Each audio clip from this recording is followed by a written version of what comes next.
Video में आपको 4 विकल्प नहीं देखने को मिलेंगे। वन लाइनर क्वेश्चन है, टोटल 150 प्रश्न है जो कि काफ़ी इंपॉर्टेंट हैं, तो आपको इसकी बिल्कुल भी नहीं करना है, वीडियो को पूरा देखना है और अंत में हमें ज़रूर बताना है कि आज का वीडियो आपको कैसा लगा। आपको ऐसे ही इंटरेस्टिंग वीडियो चाहिए तो सिर्फ आपको वीडियो को लाइक करना है और जितने भी आपके पास ग्रुप है उन सब में इसको शेयर करना है और जो भी ये वीडियो देख रहे हैं सभी को चैनल को सब्सक्राइब कर लेना है। सिर्फ आपको इतना ही करना है, उसके बाद आपको ऐसे ही इंटरेस्टिंग वीडियो मिलते रहेंगे। तो शुरू करते हैं। आज का पहला प्रश्न है हमारा, सबसे पुराना अनाज किसे माना जाता है? तो याद रखिएगा जो सबसे पुराना अनाज माना जाता है वो जौ को माना जाता है। बहुत सारे बच्चे गेहूं लगा कर आते हैं लेकिन गेहूं उनका राइट आंसर नहीं होता है। जो सबसे पुराना अनाज माना जाता है वो जौ को माना जाता है।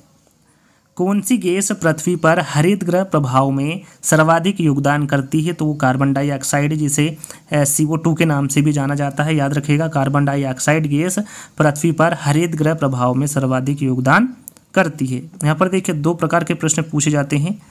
पर्यावरण दिवस कब मनाया जाता है या फिर विश्व पर्यावरण संरक्षण दिवस कब मनाया जाता है? यदि पर्यावरण दिवस के बारे में पूछे तो आप साधारणतः आंसर लगा सकते हैं। आप सभी को पता है कि 5 जून को मनाते हैं, लेकिन विश्व पर्यावरण संरक्षण दिवस के बारे में पूछे तो आपका राइट आंसर होगा 26 नवंबर। याद रखिएगा विश्व पर्यावरण संरक्षण दिवस 26 नवंबर को मनाया जाता है।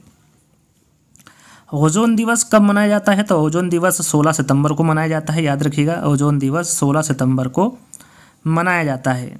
ग्रीन हाउस गैसों की संकल्पना किसने दी थी? यहाँ पर देखिए प्रश्न को ध्यान से पढ़ना है। ग्रीन हाउस गैसों की संकल्पना किसके द्वारा दी गई थी? तो ये जोसेफ फूरियर के द्वारा दी गई थी ग्रीन हाउस गैसों की संकल्पना।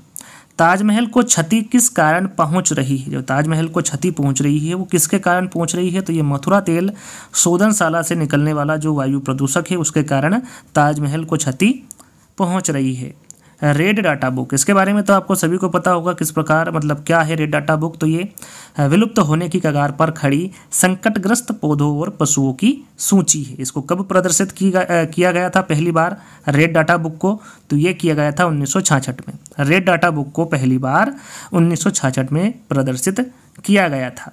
अब आपको यहाँ पर बताना है या फिर देखना है कि रेड डाटा बुक में संकटापन्न जीवों को किस रंग से दर्शाया गया है? तो ये पिंक रंग से दर्शाया गया है। रेड डाटा बुक में जो संकटापन्न जीव है उसे पिंक रंग से दर्शाया गया है। भारत के किस राज्य में सर्वाधिक संख्या में वन्य जीव अभ्यारण्य है? काफ़ी इंपॉर्टेंट है, एग्जाम में पूछा जाता है, तो वो है मध्य प्रदेश। याद रखिएगा जो सर्वाधिक संख्या में वन्य जीव अभ्यारण्य है भारत के वो मध्य प्रदेश राज्य में है। याद रखिएगा काफ़ी इंपॉर्टेंट है। कौन सा राज्य भारत का प्रथम कार्बन मुक्त राज्य बन गया है? तो वो हिमाचल प्रदेश। याद रखिएगा हिमाचल प्रदेश राज्य का प्रथम कार्बन मुक्त राज्य बन गया है। किसने सर्वप्रथम गहन पारिस्थितिकी, जिसे डीप इकोलॉजी भी कहते हैं, इस शब्द का प्रयोग किया था? किसने किया था, कब किया था? दोनों आंसर आपके सामने हैं। ये अर्निज नेस है जिन्होंने 1973 में इसका प्रयोग किया था, इस शब्द का सर्वप्रथम गहन पारिस्थितिका। याद रखिएगा अर्निज नेस यहाँ पर आपका राइट आंसर होगा। तेजाब वर्षा पर्यावरण में किसके प्रदूषण से होती है? जो तेजाब वर्षा पर्यावरण में होती है वो किसके प्रदूषण से होती है इसके बारे में आपको बताना है। तो ये नाइट्रस ऑक्साइड एवं कार्बन डाइऑक्साइड की वजह से होती है, इसके प्रदूषक के कारण होती है तेजाब वर्षा पर्यावरण में। तो याद रखिएगा काफ़ी इंपॉर्टेंट है प्रश्न। राष्ट्रीय जैव विविधता प्राधिकरण का मुख्यालय भारत में कहाँ स्थित है? तो ये चेन्नई में है। याद रखिएगा राष्ट्रीय जैव विविधता प्राधिकरण का जो मुख्यालय है वो भारत में चेन्नई में स्थित है। रोहिला राष्ट्रीय उद्यान किस राज्य में स्थित है? तो ये हिमाचल प्रदेश में है। याद रखिएगा यहाँ पर राष्ट्रीय उद्यान और अभ्यारण्य से भी आपको सभी प्रश्न देखने को मिलेंगे इस वीडियो के माध्यम से। तो रोहिला राष्ट्रीय उद्यान किस राज्य में स्थित है? तो ये हिमाचल प्रदेश में है। विश्व आर्द्र दिवस कब मनाया जाता है? तो ये 2 फरवरी को मनाया जाता है। जो विश्व आर्द्र दिवस है ये 2 फरवरी को मनाया जाता है। इकोलॉजी शब्द का सर्वप्रथम प्रयोग किसने किया था? तो यहाँ पर आप देख सकते हैं इकोलॉजी यानी कि पारिस्थितिकी शब्द का जो सर्वप्रथम प्रयोग किया था वो कब किया था? तो ये 1869 में किया गया था जर्मन जीव विज्ञानी अर्नेस्ट हैकेल ने। यहाँ पर देखिए पूछा सबसे ज़्यादा यही जाता है कि इकोलॉजी शब्द का सर्वप्रथम प्रयोग किसने किया था? तो ये अर्नेस्ट हैकेल ने किया था। कब किया था? 1869 में पारिस्थितिकी शब्द का प्रयोग इन्होंने सर्वप्रथम किया था। ये जर्मन जीव वैज्ञानिक है, इसके बारे में भी आपको पता होना चाहिए। अंतर्राष्ट्रीय टाइगर दिवस कब मनाया जाता है? तो ये 29 जुलाई को मनाया जाता है। जो अंतर्राष्ट्रीय टाइगर दिवस है ये 29 जुलाई को मनाया जाता है। इकोसिस्टम शब्द का सर्वप्रथम प्रयोग किसने किया? तो यहाँ पर जो इकोसिस्टम है इस शब्द का सर्वप्रथम जो प्रयोग किया था वो टांसले के द्वारा किया गया था। कब किया गया था? तो सन 1835 में किया गया था। विश्व पृथ्वी दिवस कब मनाया जाता है? तो यहाँ पर जो विश्व पृथ्वी दिवस है ये 22 अप्रैल को मनाया जाता है, विश्व पृथ्वी दिवस। बायोस्फीयर रिजर्व शब्द का सर्वप्रथम प्रयोग किसने किया? तो ये किया था एडवर्ड सुएस ने, याद रखिएगा। जो बायोस्फीयर रिजर्व शब्द का सर्वप्रथम प्रयोग किया था वो एडवर्ड सुएस के द्वारा किया गया था। किस वायु प्रदूषक के कारण मनुष्य में तंत्रिका तंत्र संबंधी रोग पैदा होता है? यहाँ पर देखिए प्रश्न काफी इंपॉर्टेंट है। वो कौन सी वायु प्रदूषक है जिसके कारण मनुष्य में तंत्रिका तंत्र संबंधी रोग पैदा होता है? तो वो है सीसा। विश्व जल दिवस के बारे में पूछे कि इसको कब मनाया जाता है? तो ये 22 मार्च को मनाया जाता है, याद रखिएगा। विश्व जल दिवस 22 मार्च को मनाया जाता है। इंद्रावती राष्ट्रीय उद्यान ये किस राज्य में स्थित है? तो याद रखिएगा ये छत्तीसगढ़ में स्थित है और इसकी स्थापना कब हुई थी? 1981 में। याद रखिएगा इंद्रावती राष्ट्रीय उद्यान छत्तीसगढ़ राज्य में स्थित है और इसकी स्थापना 1981 में की गई थी। विश्व जैव विविधता संरक्षण दिवस कब मनाया जाता है? तो यहाँ पर देखिए विश्व जैव विविधता संरक्षण दिवस के बारे में पूछा गया है, तो ये 22 मई को मनाया जाता है। कैडमियम प्रदूषण किससे संबंधित है? तो जो कैडमियम प्रदूषण है दोस्तों ये इटाई से संबंधित है। प्रश्न को एक बार फिर दोहरा लेते हैं। कैडमियम प्रदूषण किससे संबंधित है? तो ये इटाई से संबंधित है। शरीर में उत्तकों का निर्माण किससे होता है? तो ये प्रोटीन से होता है, याद रखिएगा। जो शरीर में उत्तकों का निर्माण होगा वो प्रोटीन से होगा। भारत का सर्वप्रथम राष्ट्रीय उद्यान कौन सा है? इसके बारे में तो आपको सभी को पता है, साधारण सा प्रश्न है। ये जिम कॉर्बेट राष्ट्रीय उद्यान है जो कि उत्तराखंड में है और इसकी स्थापना कब हुई थी? 1936 में। आपको एक क्यूज के तौर पर एक प्रश्न दे रहा हूँ कि इसको और किस नाम से जाना जाता है जिम कॉर्बेट राष्ट्रीय उद्यान को, तो आपको कमेंट्स के माध्यम से बताना है और सभी को आंसर देना है। यहाँ पर भारत का सर्वप्रथम राष्ट्रीय उद्यान कौन सा होगा? जिम कॉर्बेट राष्ट्रीय उद्यान होगा। और आपका क्यूज है कि इस राष्ट्रीय उद्यान को और किस नाम से जाना जाता है, तो ये आपको कमेंट्स के माध्यम से बताना है।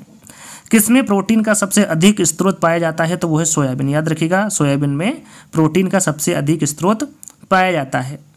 नागरहोल राष्ट्रीय उद्यान किस राज्य में स्थित है? तो ये कर्नाटक में है नागरहोल राष्ट्रीय उद्यान। और इसकी स्थापना कब हुई थी? तो इसकी स्थापना हुई थी 1988 में, याद रखिएगा। नागरहोल राष्ट्रीय उद्यान कर्नाटक राज्य में है जो कि 1988 में इसकी स्थापना हुई थी। भारत में प्रोजेक्ट टाइगर कब शुरू किया गया? इस प्रश्न को काफ़ी बार एग्जाम में पूछा गया है, चाहे वो सीटेट एग्जाम हो या फिर अन्य टेट एग्जाम हो। ये प्रश्न आपको देखने को मिलेगा और आपका राइट आंसर होगा 1973। भारत में जो प्रोजेक्ट टाइगर की शुरुआत की गई थी वो 1973 में की गई थी। प्रोटीन को मुख्यतः क्या माना जाता है? तो यहाँ पर प्रोटीन को मुख्यतः शरीर का निर्माण करने वाला माना जाता है। अल्फा केरेटिन नामक प्रोटीन कहाँ उपस्थित रहता है? तो जो अल्फा केरेटिन नामक प्रोटीन है दोस्तों ये त्वचा में उपस्थित रहता है। काफ़ी इंपॉर्टेंट है, यहाँ पर ध्यान दीजिएगा। अल्फा केरेटिन नामक प्रोटीन त्वचा में उपस्थित रहता है। पलामू राष्ट्रीय उद्यान ये किस राज्य में स्थित है? तो ये झारखंड में है, याद रखिएगा। पलामू राष्ट्रीय उद्यान झारखंड में स्थित है। मेट्रोपॉलिटन नगरों में प्रदूषण का प्रमुख स्रोत क्या है? एक बार फिर दोहरा लेते हैं प्रश्न को। मेट्रोपॉलिटन नगरों में प्रदूषण का प्रमुख स्रोत क्या है? तो वो है स्वतः चलित वाहन।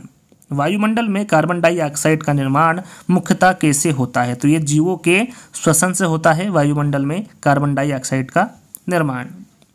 नागरहोल राष्ट्रीय पार्क जो कि कर्नाटक में स्थित है, इसको और अन्य किस नाम से जाना जाता है? यहाँ पर देखिए 2 प्रश्न आपके कंप्लीट हो रहे हैं। वैसे तो इसके बारे में आपको बता चुके हैं कि नागरहोल राष्ट्रीय पार्क ये कहाँ पर है? कर्नाटक में है। लेकिन इसे और अन्य किस नाम से जाना जाता है? तो इसको राजीव गांधी नेशनल पार्क के नाम से जाना जाता है, नागरहोल राष्ट्रीय पार्क को, याद रखिएगा। गर्म पानी अभ्यारण्य किस राज्य में स्थित है? तो ये असम में है। गर्म पानी जो अभ्यारण्य है दोस्तों ये असम राज्य में स्थित है।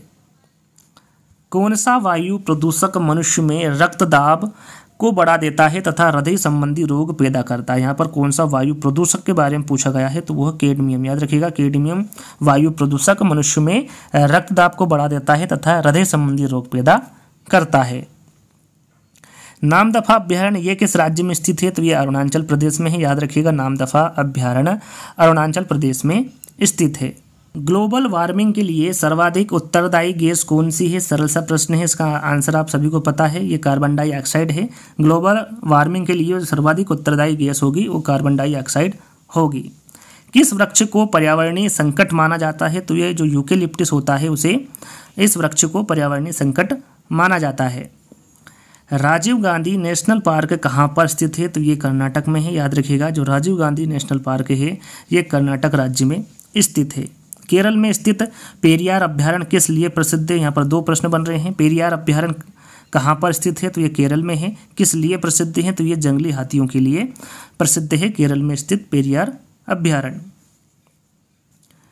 भारत का राष्ट्रीय जैविक उद्यान कहाँ स्थित है? तो ये नई दिल्ली में है, याद रखिएगा। भारत का राष्ट्रीय जैविक उद्यान नई दिल्ली में स्थित है। एक सींग वाला गेंडा भारत के किन राज्यों में पाया जाता है? तो ये पश्चिम बंगाल एवं असम राज्यों में पाया जाता है। एक सींग वाला गेंडा भारत के, याद रखिएगा। इस प्रकार के प्रश्न भी एग्जाम में पूछे जाते हैं। अंतर्राष्ट्रीय अम्ल वर्षा सूचना केंद्र कहाँ स्थापित किया गया है? तो ये ओस्लो में किया गया है, याद रखिएगा। अंतर्राष्ट्रीय अम्ल वर्षा सूचना केंद्र ओस्लो में स्थापित किया गया है। काजीरंगा राष्ट्रीय उद्यान किस राज्य में स्थित है? सरल सा है, इसका आंसर तो आपको सभी को पता होगा, ये असम राज्य में है। काजीरंगा राष्ट्रीय उद्यान। राष्ट्रीय पर्यावरण शोध संस्थान कहाँ पर स्थित है? तो ये महाराष्ट्र में है। महाराष्ट्र में कहाँ पर है? नागपुर में है, याद रखिएगा। राष्ट्रीय पर्यावरण शोध संस्थान नागपुर में स्थित है। भारत में हाथी परियोजना कब शुरू की गई? तो ये 1992 में की गई, याद रखिएगा। भारत में हाथी परियोजना 1992 में शुरू की गई। ग्रेट हिमालय राष्ट्रीय पार्क जिसे यूनेस्को ने विश्व धरोहर स्थल घोषित किया है, ये कहाँ पर स्थित है? तो ये हिमाचल प्रदेश में स्थित है, याद रखिएगा। ग्रेट हिमालय राष्ट्रीय पार्क जिसे यूनेस्को ने विश्व धरोहर स्थल घोषित किया है वो हिमाचल प्रदेश में स्थित है। जुगाली करने वाले पशु किस ग्रीन हाउस गैस को उत्पन्न करते हैं? तो ये मीथेन गैस को उत्पन्न करते हैं, याद रखिएगा। जुगाली करने वाले पशु मीथेन ग्रीन हाउस गैस को उत्पन्न करते हैं। ओजोन परत के संरक्षण का अंतर्राष्ट्रीय दिवस कब मनाया जाता है? तो ये 16 सितंबर को मनाया जाता है, जैसा कि मैं आपको पहले ही बता चुका हूँ। ओजोन परत के संरक्षण का जो अंतर्राष्ट्रीय दिवस मनाया जाता है वो 16 सितंबर को मनाया जाता है। बुक्सा बाग परियोजना भारत के किस राज्य में स्थित है? तो पश्चिम बंगाल में है, याद रखिएगा। बुक्सा बाग परियोजना भारत के पश्चिम बंगाल राज्य में स्थित है। भरतपुर पक्षी विहार राष्ट्रीय उद्यान ये किस राज्य में स्थित है? तो ये राजस्थान में है, याद रखिएगा। भरतपुर पक्षी विहार राष्ट्रीय उद्यान राजस्थान राज्य में स्थित है। दाचीगाम राष्ट्रीय उद्यान ये कहाँ पर स्थित है, किस राज्य में है? तो ये जम्मू कश्मीर में है, याद रखिएगा। दाचीगाम राष्ट्रीय पार्क ये जम्मू कश्मीर राज्य में स्थित है। कांगेर घाटी राष्ट्रीय पार्क ये कहाँ पर स्थित है? तो ये छत्तीसगढ़ में है, आप देख सकते हैं। कांगेर घाटी राष्ट्रीय पार्क ये छत्तीसगढ़ में स्थित है। कौन सा राष्ट्रीय उद्यान सफ़ेद बाघों के लिए प्रसिद्ध है? तो ये है बांधवगढ़ राष्ट्रीय उद्यान, मध्य प्रदेश के शहडोल जिले में स्थित है बांधवगढ़ राष्ट्रीय उद्यान, और ये सफ़ेद बाघों के लिए प्रसिद्ध है, याद रखिएगा। वर्तमान में भारत में कितने टाइगर रिजर्व है? देखिए पहले कितने थे? 50 थे, जहाँ तक मुझे लगता है आप सभी को इसका आंसर पता होगा। टोटल कितने थे पहले? 50। लेकिन 2021 से पहले यह प्रश्न एग्जाम में भी पूछा गया था, वहाँ पर आपका राइट आंसर 50 ही था। लेकिन यदि अब पूछे, अब जो एग्ज़ाम होने वाली है उसमें यदि पूछे कि वर्तमान में भारत में कितने टाइगर रिजर्व हैं, तो आपके कितने होंगे? 51 होंगे। यहाँ पर देखिए एक टाइगर रिजर्व बढ़ा दिया गया है 2021 में, उसका नाम क्या है? तो यहाँ पर आप देख सकते हैं श्रीविल्लीपुथुर मेघामलाई इस टाइगर रिजर्व का नाम है। कहाँ पर है ये? तो ये तमिलनाडु में है। कब घोषित किया? 2021 को।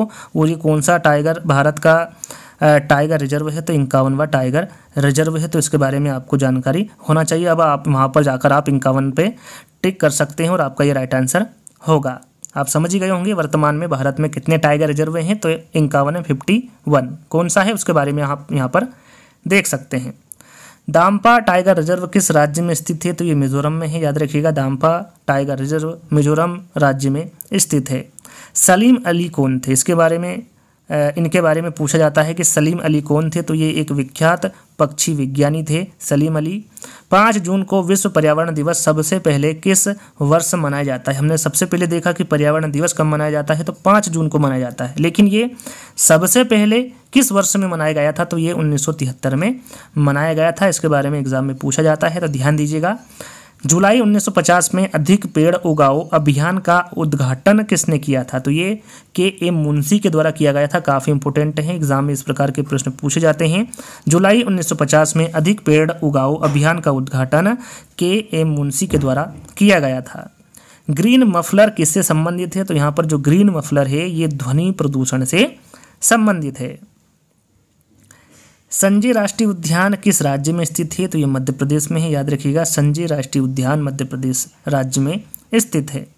किस विटामिन की कमी के कारण मसूड़ों से रक्त आता है और दांत हिलने लगते हैं? तो वो है विटामिन सी, याद रखिएगा। विटामिन सी की कमी के कारण मसूड़ों से रक्त आता है और दांत हिलने लगते हैं।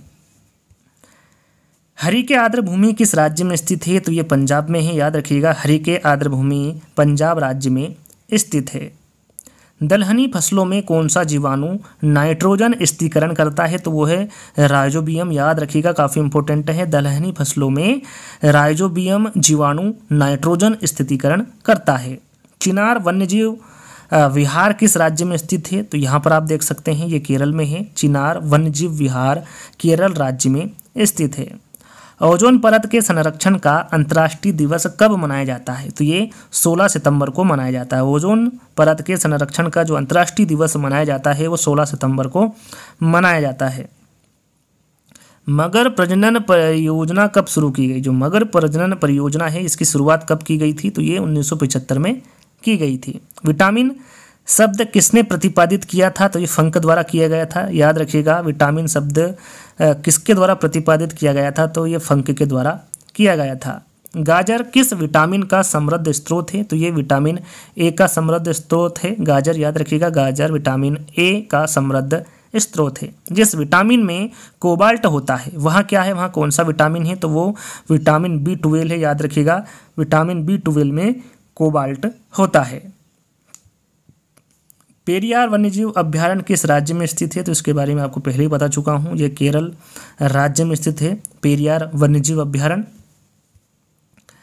घड़ियाल परियोजना कब शुरू की गई? तो ये घड़ियाल परियोजना है दोस्तों, ये 1974 को शुरू की गई थी घड़ियाल परियोजना।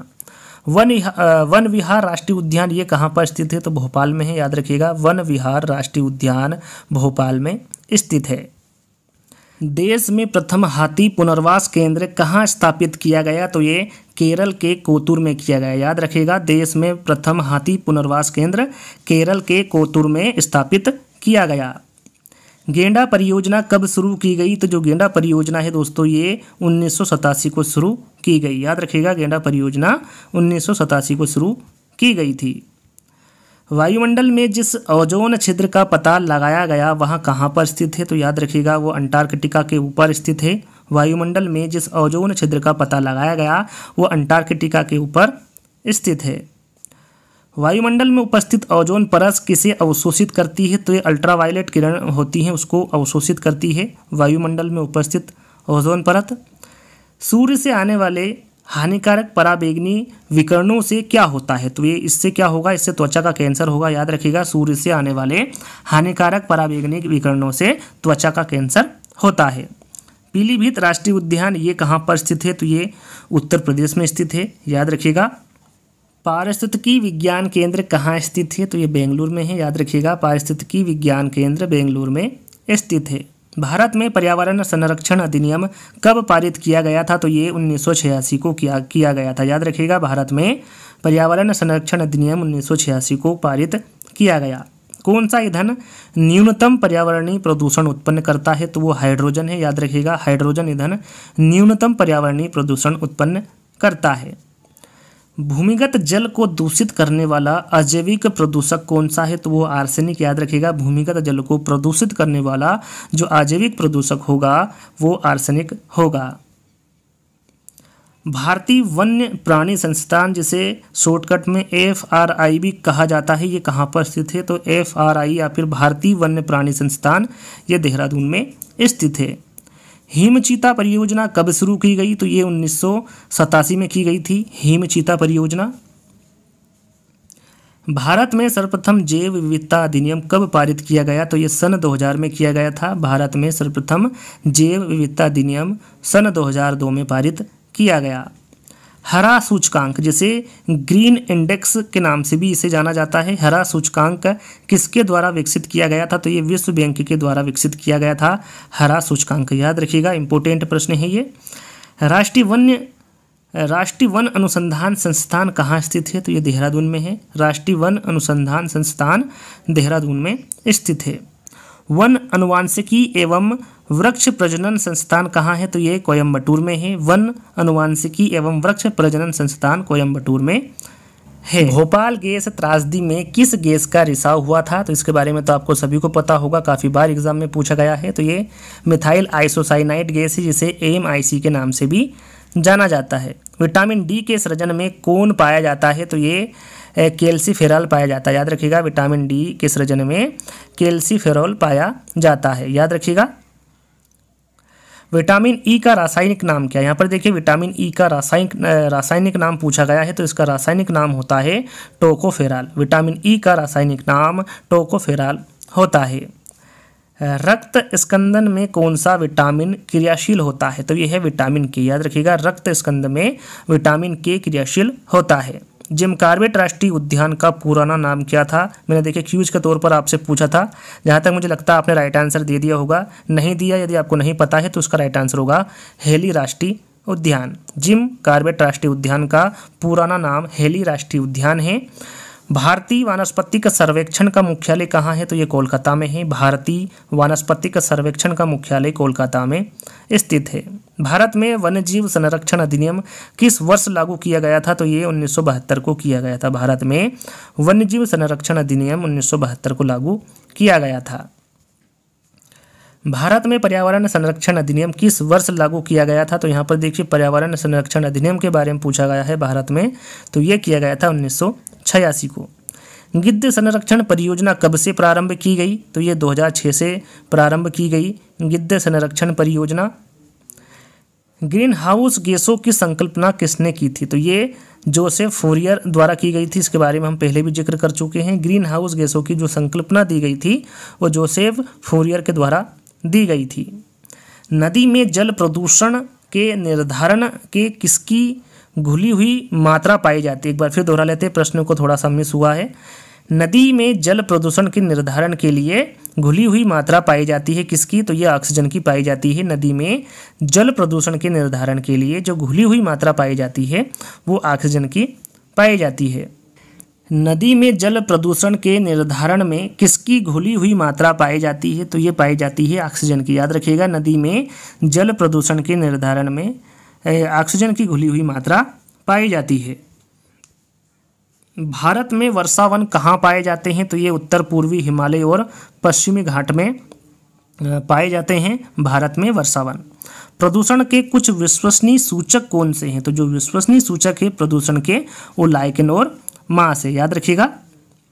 वायुमंडल में ओजोन परत की मोटाई नापने वाली इकाई कौन सी है? तो वो डाप्सन है। वायुमंडल में जो ओजोन परत की मोटाई नापने वाली इकाई होगी वो डाप्सन होगी। चिपको आंदोलन उत्तराखंड के किस जिले से प्रारंभ हुआ है? तो इसके बारे में तो आपको सभी को पता होगा। चमोली जिले से प्रारंभ हुआ है उत्तराखंड के चिपको आंदोलन। नंदा देवी जीवमंडल किस राज्य में स्थित है? तो ये उत्तराखंड में है। नंदा देवी जीवमंडल उत्तराखंड राज्य में स्थित है। माजुली द्वीप संसार का सबसे बड़ा नदी द्वीप है जो कि किस राज्य में स्थित है? तो ये असम में ब्रह्मपुत्र नदी पर। याद रखिएगा, जामोली द्वीप संसार का सबसे बड़ा नदी द्वीप है। ये कहाँ पर स्थित है, कौन से राज्य में है? तो ये असम में है। कौन सी नदी पर है? तो ये ब्रह्मपुत्र नदी पर स्थित है। मोन घाटी, जिसे साइलेंट वैली के नाम से भी जाना जाता है, ये किस राज्य में स्थित है? तो ये केरल में है। याद रखिएगा, मोन घाटी केरल राज्य में स्थित है। भारत में समुद्री गाय किस बायोस्फीयर रिजर्व में पाई जाती है? तो ये भारत में समुद्री गाय मन्नार की खाड़ी बायोस्फीयर रिजर्व में पाई जाती है। भारतीय वन सेवा की स्थापना कब की गई थी? तो ये 1 जुलाई 1966 को की गई थी। भारतीय वन सेवा की स्थापना 1 जुलाई 1966 को की गई थी। जल की कठोरता को दूर करने की प्रक्रिया को क्या कहा जाता है? तो इसको जल का मृदुकरण कहा जाता है। जल की कठोरता को दूर करने की जो प्रक्रिया है उसे जल का मृदुकरण कहा जाएगा। समुद्री जल को किस प्रक्रिया से शुद्ध किया जा सकता है? तो वो आसवन से। याद रखिएगा, समुद्री जल को आसवन प्रक्रिया से शुद्ध किया जा सकता है। प्रकृति में पानी के सबसे शुद्ध रूप क्या है? यहाँ पर देखिए प्रकृति में पानी का सबसे शुद्ध रूप क्या होगा, तो वो वर्षा का जल होगा। काफ़ी इंपॉर्टेंट है, ध्यान दीजिएगा इन प्रश्नों पर। दो भिन्न समुदायों के बीच का संक्रांति क्षेत्र क्या कहलाता है? तो दो भिन्न समुदाय के बीच का जो संक्रांति क्षेत्र है उसे इकोटोन कहा जाएगा या फिर कहलाता है। अपनी प्रदूषकों के कारण कौन सी नदी जैविक मरुस्थल कहलाती है? तो वो है दामोदर नदी। अपनी प्रदूषकों के कारण दामोदर नदी जैविक मरुस्थल कहलाती है। एक मनुष्य के जीवन को पूर्ण रूप से धारणीय करने के लिए आवश्यक न्यूनतम भूमि को क्या कहते हैं? तो उसे पारिस्थितिकी पदछाप कहते हैं। याद रखिएगा, एक मनुष्य के जीवन को पूर्ण रूप से धारणीय करने के लिए जो आवश्यक न्यूनतम भूमि है उसे पारिस्थितिकी पदछाप कहते हैं।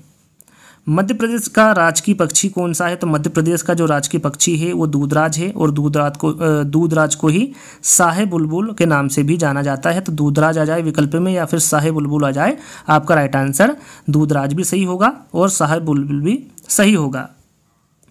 मध्य प्रदेश के किस राष्ट्रीय उद्यान को प्रोजेक्ट टाइगर में सबसे पहले शामिल किया गया? तो वो है कान्हा किसली। याद रखिएगा, मध्य प्रदेश के कान्हा किसली राष्ट्रीय उद्यान को प्रोजेक्ट टाइगर में सबसे पहले शामिल किया गया। टाइगर राज्य किस राज्य को कहा जाता है? तो ये मध्य प्रदेश को कहा जाता है। याद रखिएगा, टाइगर राज्य मध्य प्रदेश को कहा जाता है। यदि रधई राज्य किसको कहा जाता है? तो वो भी मध्य प्रदेश को कहा जाता है, भारत का। एशियाई बब्बर शेर का निवास कहाँ है? तो यहाँ पर जो एशियाई बब्बर शेर है उसका निवास गिर वन राष्ट्रीय उद्यान गुजरात है। यदि एग्जाम में पूछे कि गिर वन राष्ट्रीय उद्यान कहाँ पर स्थित है, तो ये गुजरात में है। और ये यहाँ पर कौन निवास करता है? तो ये एशियाई बब्बर शेर यहाँ पर निवास करते हैं। जंगली गधा अभ्यारण्य कहाँ है? तो ये गुजरात में है, जंगली गधा अभ्यारण्य। पारिस्थितिकी तंत्र में तत्वों के चक्रण को क्या कहते हैं? तो यहाँ पर जैव भू रासायनिक चक्र कहते हैं। याद रखिएगा, पारिस्थितिकी तंत्र में तत्वों के चक्रण को जैव भू रासायनिक चक्र कहते हैं। इकोमार्क किन भारतीय उत्पादों को दिया जाता है? तो ये जो पर्यावरण के प्रति मैत्रीपूर्ण होते हैं उन्हें दिया जाता है इकोमार्क। याद रखिएगा, पहला पृथ्वी सम्मेलन कहाँ हुआ था? तो ये रियो डी जेनेरियो में हुआ था। याद रखिएगा, पहला पृथ्वी सम्मेलन रियो डी जेनेरियो में हुआ था। कब हुआ था? 1992 में। डाप्सन इकाई का उपयोग कहाँ किया जाता है? तो ये किया जाता है ओजोन परत की मोटाई मापने में। थोड़ी देर पहले प्रश्न आया था कि ओजोन परत की मोटाई मापने के लिए किस का उपयोग किया जाता है, तो आपका राइट आंसर क्या था वहाँ पर? डाप्सन। लेकिन प्रश्न को थोड़ा घुमा दिया गया है। डाप्सन इकाई का उपयोग कहाँ किया जाता है? तो ये ओजोन परत की मोटाई मापने में किया जाता है। वहाँ वर्णक जो वनस्पति को पराबैंगनी किरणों के दुष्प्रभाव से बचाता है, वहाँ कौन सा वर्णक है? तो वहाँ वर्णक फाइकोसाइनिन है। याद रखिएगा, फाइकोसाइनिन ये वनस्पति को पराबैंगनी किरणों के दुष्प्रभाव से बचाता है। तो यहाँ पर फाइकोसाइनिन आपका राइट आंसर होगा। उत्तराखंड में मनाए जाने वाला हरेला पर्व किससे संबंधित है? तो ये पौधारोपण से संबंधित है। काफ़ी इंपॉर्टेंट है। उत्तराखंड में मनाए जाने वाला हरेला पर्व पौधारोपण से संबंधित है। पारिस्थितिकी के जनक किसको माना जाता है? तो जो पारिस्थितिकी जनक है वो अर्नेस्ट हैकल को माना जाता है। ये प्रश्न भी मैं आपको बता चुका हूँ। पारिस्थितिकी के जनक अर्नेस्ट हैकल को माना जाता है, जो कि जर्मन वैज्ञानिक है। पारिस्थितिकी तंत्र की संकल्पना को सबसे पहले किसने प्रस्तावित किया था? तो ये एजी टांसले ने किया था। पारिस्थितिकी तंत्र की संकल्पना को सबसे पहले एजी टांसले के द्वारा प्रस्तावित किया गया था। सर्वाधिक जैव विविधता कहाँ पाई जाती है? तो यहाँ पर जो सर्वाधिक जैव विविधता पाई जाती है वो उष्णकटिबंधीय वर्षा वनों में पाई जाती है। पारिस्थितिकी इकाई अर्थव्यवस्था है। यहाँ किस आंदोलन का नारा है? यहाँ पर देखिए दो प्रश्न यहाँ पर आपको दिख रहे हैं। यहाँ किस आंदोलन का नारा है और यह नारा किसके द्वारा दिया गया? इन दोनों प्रश्नों को आपको ध्यान से देखना है। तो यहाँ जो नारा है दोस्तों, ये चिपको आंदोलन का नारा है और ये सुंदरलाल बहुगुणा के द्वारा दिया गया है कि पारिस्थितिकी स्थायी अर्थव्यवस्था है। किसी प्रजाति को विलुप्त माना जा सकता है जब वहाँ अपने प्राकृतिक आवास में नहीं देखी गई हो। तो ये आपका राइट आंसर होगा 50 वर्षों में। याद रखिएगा, किसी प्रजाति को विलुप्त माना जा सकता है जब 50 वर्षों से अपने प्राकृतिक आवास में उसे नहीं देखा गया हो। काजीरंगा राष्ट्रीय उद्यान किसके लिए जाना जाता है? तो ये एक सींग वाले गेंडों के लिए जाना जाता है काजीरंगा राष्ट्रीय उद्यान। राजीव गांधी राष्ट्रीय उद्यान कहाँ पर स्थित है? तो राजस्थान में है। याद रखिएगा, जो राजीव गांधी राष्ट्रीय उद्यान है ये राजस्थान में स्थित है। प्रकृति के संतुलन को तय करने वाला मुख्य कारक कौन सा है? तो वो है मानव गतिविधियां। याद रखिएगा, प्रकृति के संतुलन को तय करने वाला जो मुख्य कारक होगा वो मानव गतिविधियां होगा। बांदीपुर राष्ट्रीय उद्यान किस राज्य में स्थित है? तो ये कर्नाटक में है। याद रखिएगा, बांदीपुर राष्ट्रीय उद्यान कर्नाटक राज्य में स्थित है। किसे वैश्विक विरासत का वन माना जाता है? किसे वैश्विक विरासत का वन माना जाता है? तो ये पश्चिम बंगाल में जो सुंदरवन है इसे वैश्विक विरासत का वन माना जाता है। रणथंभौर राष्ट्रीय उद्यान का नाम परिवर्तित करके क्या रखा गया है? तो इसे राजीव गांधी राष्ट्रीय उद्यान रखा गया है। याद रखिएगा, रणथंभौर राष्ट्रीय उद्यान का नाम परिवर्तित करके इसे राजीव गांधी राष्ट्रीय उद्यान इसका नाम रखा गया है। सिमलीपाल राष्ट्रीय उद्यान ये किस राज्य में स्थित है? तो ये उड़ीसा में है। याद रखिएगा, सिमलीपाल राष्ट्रीय उद्यान उड़ीसा राज्य में स्थित है। फूलों की घाटी कहाँ स्थित है? तो ये उत्तराखंड में है। याद रखिएगा, फूलों की घाटी उत्तराखंड राज्य में स्थित है। भारत में पारिस्थितिकी असंतुलन का कौन सा एक प्रमुख कारण है? तो वो है वनोन्मूलन। याद रखिएगा, भारत में जो पारिस्थितिकी असंतुलन का एक प्रमुख कारण होगा वो वनोन्मूलन होगा। ताल पारिस्थितिकी तंत्र की स्थिरता किस पर निर्भर करती है? तो ये उत्पादकों और उपभोक्ताओं पर निर्भर करती है। याद रखिएगा, जो ताल पारिस्थितिकी तंत्र की स्थिरता है वो उत्पादकों और उपभोक्ताओं पर निर्भर करती है। सलीम अली राष्ट्रीय उद्यान कहाँ स्थित है? थोड़ी देर पहले हमने जाना कि सलीम अली कौन थे, तो उसके बारे में हम आपको बता चुके हैं। यहाँ पर राष्ट्रीय उद्यान ये कहाँ पर स्थित है? तो ये जम्मू कश्मीर श्रीनगर में स्थित है सलीम अली राष्ट्रीय उद्यान। भारत में धारणी विकास के दृष्टिकोण से विद्युत उत्पाद का सबसे अच्छा स्रोत कौन सा है? तो वो है जल विद्युत। भारत में धारणी विकास के दृष्टिकोण से जो विद्युत उत्पाद का सबसे अच्छा स्रोत है वो जल विद्युत है। मानस वन्यजीव अभ्यारण्य किस राज्य में स्थित है? तो ये असम राज्य में स्थित है। याद रखिएगा, मानस वन्यजीव अभ्यारण्य असम राज्य में स्थित है। जैसा कि मैंने आपको बताया था, टोटल इस वीडियो में आपको 150 प्रश्न मिलेंगे। तो 150वां प्रश्न है, राजाजी राष्ट्रीय पार्क किसके लिए प्रसिद्ध है? तो ये एशियाई हाथी के लिए प्रसिद्ध है। याद रखिएगा, राजाजी राष्ट्रीय पार्क एशियाई हाथी के लिए प्रसिद्ध है। यदि एग्जाम में पूछे कि ये कहाँ पर स्थित है राजाजी राष्ट्रीय पार्क, तो ये उत्तराखंड राज्य में स्थित है। और किसके लिए प्रसिद्ध है? तो एशियाई हाथी के लिए प्रसिद्ध है। तो टोटल आज के जो 150 प्रश्न थे उसका वीडियो यहीं पर समाप्त होता है।